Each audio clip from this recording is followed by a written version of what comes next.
910 நாட்களுக்கு மேல உங்க மண்ணுக்காக போராடிட்டு இருக்கீங்க.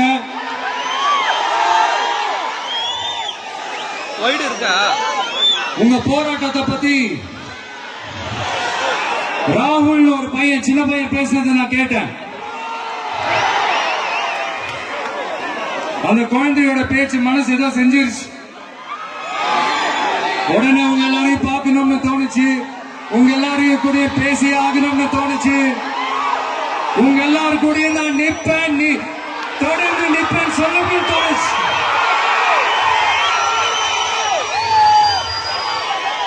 ஒவ்வொரு வீட்டுக்கும் ரொம்ப முக்கியமானவங்க அந்த வீட்டில் இருக்கிற பெரியவங்க தான்.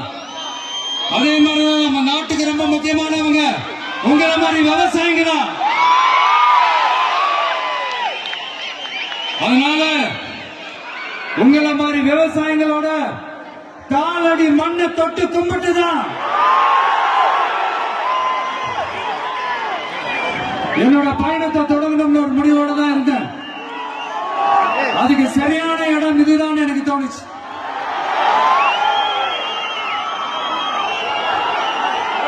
என்ன உங்க வீட்டுல இருக்கிற ஒரு மகனா என்னோட கள அரசியல் பயணம்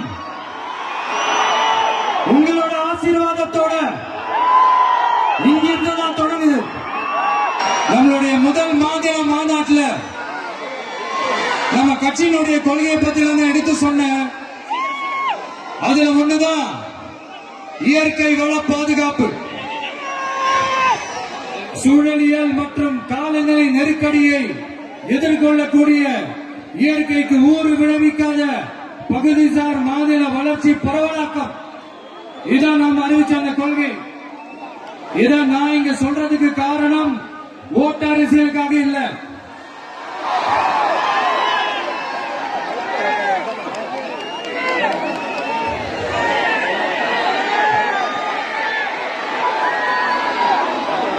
இன்னொரு தீர்மானம் அதே மாநில மாநாட்டில் நான் சொன்னேன்.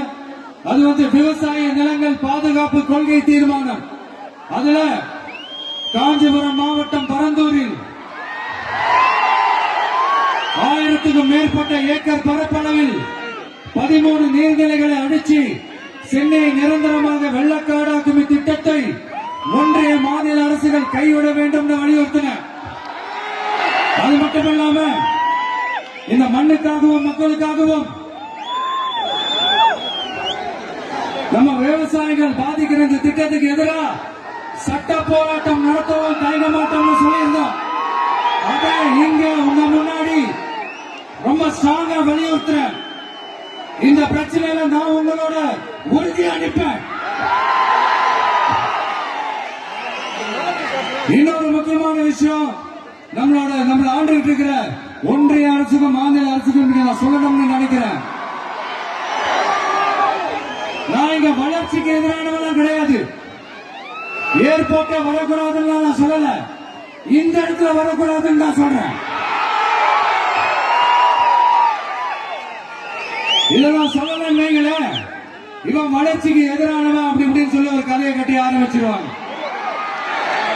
நமக்கு அதை பத்தி எல்லாம் கவலை இல்லை மெய்ங்க.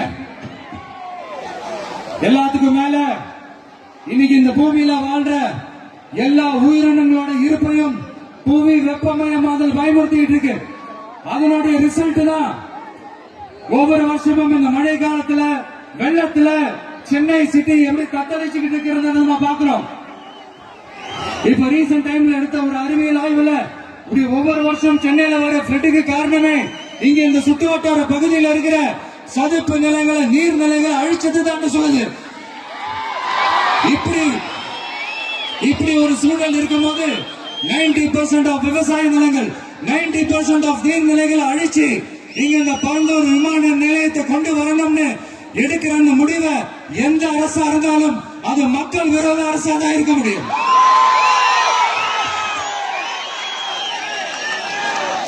இப்ப சமீபத்தில் நம்ம அரிட்டாப்பட்டி பகுதியில் அந்த டங்ஸ்டன் சுரங்கம் அமைக்கிறது எதிர்த்து தமிழ்நாடு அரசு ஒரு தீர்மானம் ஒன்று கொண்டு வந்தாங்க. அதை நான் மனப்பூர்வமாக வரவேற்கிறேன். ஆனா அதே நிலைப்பாட்டை தானே இங்க நம்ம பரந்தூர் பிரச்சனையில எடுத்திருக்கணும். எடுக்கணும். எப்படி அரிட்டாப்பட்டி பகுதி மக்கள் நம்ம மக்களோ அதே மாதிரி தானே பரந்தூர் மக்களும் நம்ம மக்கள். அப்படித்தானே ஒரு அரசாங்கம் யோசிக்கணும். ஆனா அப்படி செய்யலையே. ஏன் செய்யல? ஏன்னா இந்த விமான நிலையத்தையும் தாண்டி இந்த திட்டத்தில் அவங்களுக்கு ஏதோ ஒரு லாபம் இருக்குது.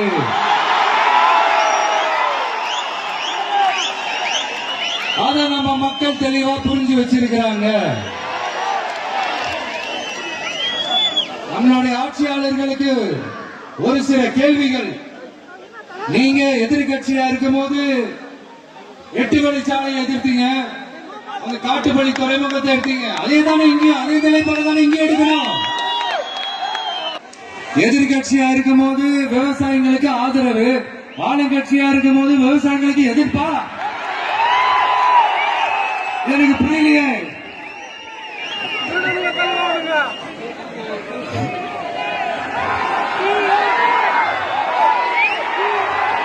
அதனால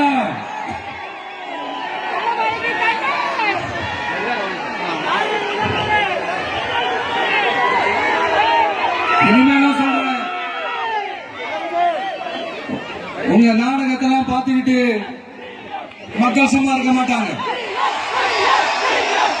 நீங்க உங்களோட வசதிக்காக அவங்களோட நிக்கிறதும் அவங்களோட நிக்காம இருக்கிறதும், நாடகம் ஆடுறதும் நாடகம் ஆடாம இருக்கிறதும், அது சரி. நம்புற மாதிரியே நாடகம் ஆடுறதுலதான் நீங்க கில்லாடிங்களாச்சு. அதே மீறி நம்ம விவசாயிங்க உங்க போராட்டத்துக்கு எதிராக போராடினாங்கன்னா பிரச்சனை தான். அதனால இனிமேல் உங்க நாடகத்தை பார்த்துக்கிட்டு மக்கள் சும்மா இருக்க மாட்டாங்க. உங்களோட இந்த விமான நிலையத்துக்காக நீங்க ஆய்வு செஞ்ச இடத்தை மறு ஆய்வு செய்யணும்னு ஒன்றிய அரசுக்கும் மாநில அரசுக்கும் நான் கேட்டுக்கிறேன். விவசாய நிலங்கள் இல்லாத இந்த பாதிப்புகள் குறைவா இருக்கிற இடங்களா பார்த்து உங்களுடைய விமான நிலையத்தை கொண்டு வாங்க. வளர்ச்சி தான் மக்களின் முன்னேற்றம். ஆனா அந்த வளர்ச்சின்ற பேர்ல நடக்கிற அழிவு மக்களை ரொம்பவே பாதிக்கும்.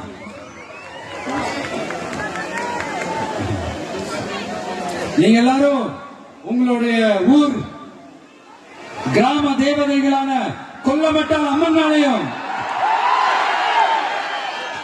எல்லை அம்மன் ஆலயம் ரொம்பவே நம்பிக்கை வச்சிருக்கீங்கன்றது எனக்கு தெரிஞ்சது. அந்த நம்பிக்கையை இழந்துடாதீங்க. உங்களுக்காகவும் உங்க ஊருக்காகவும் இனி உங்க விட்டு பிள்ளையான நாடும் தமிழக வெற்றி கழகத்தோட தோழர்களும்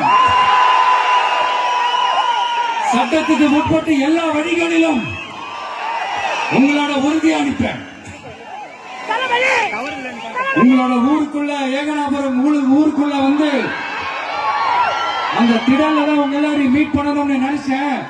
ஆனா எனக்கு பர்மிஷன் கிடைக்கல. இங்கதான் பர்மிஷன் கொடுத்தாங்க. நான் ஏன் ஊருக்குள்ள வரணும் தடைன்னு எனக்கு தெரியல. இப்படிதான் கொஞ்ச நாளைக்கு முன்னாடி நம்ம புள்ளிங்க ஒரு நோட்டீஸ் கொடுத்ததுக்கு தடை விதிச்சாங்க.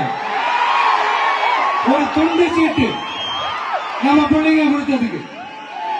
அது ஏன்னு எனக்கு புரியல. அதனால கான்பிடண்டா இருங்க, நல்லது நடக்கும், வெற்றி நிச்சயம்.